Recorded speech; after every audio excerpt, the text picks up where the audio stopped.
Alhamdulillah. Wassalatu wassalamu ala rasulillah. Ammo ba'd. Muhtaram aziz jamoat, Alloh Haq subhanahu va taolo bizni bugun nikoh valimasiga jam qilgan ekan.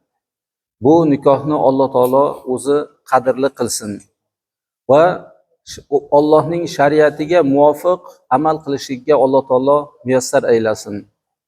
Bu nikohdan soliha farzandlar bersin.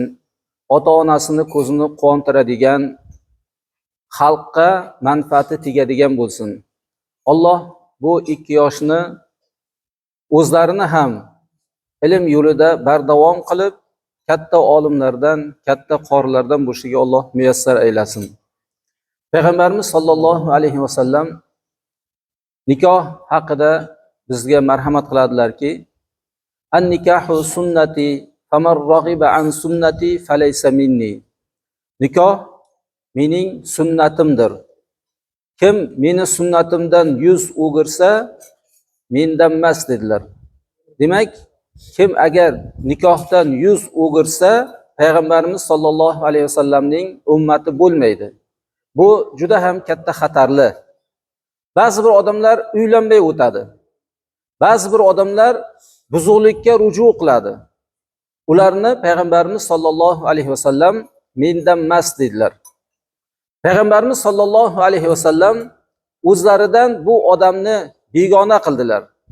Qiyomat kunida payg'ambarimiz sollallohu alayhi vasallam meni ummatimdan emas bu odam deb turishligi qanchalik katta xatarli ishdir.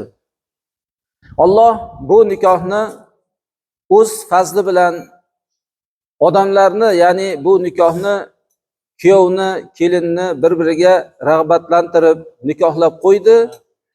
Bu nikoh bilan to umrlarini oxirigacha Alloh birga bo'lishiga muvaffaq aylasin.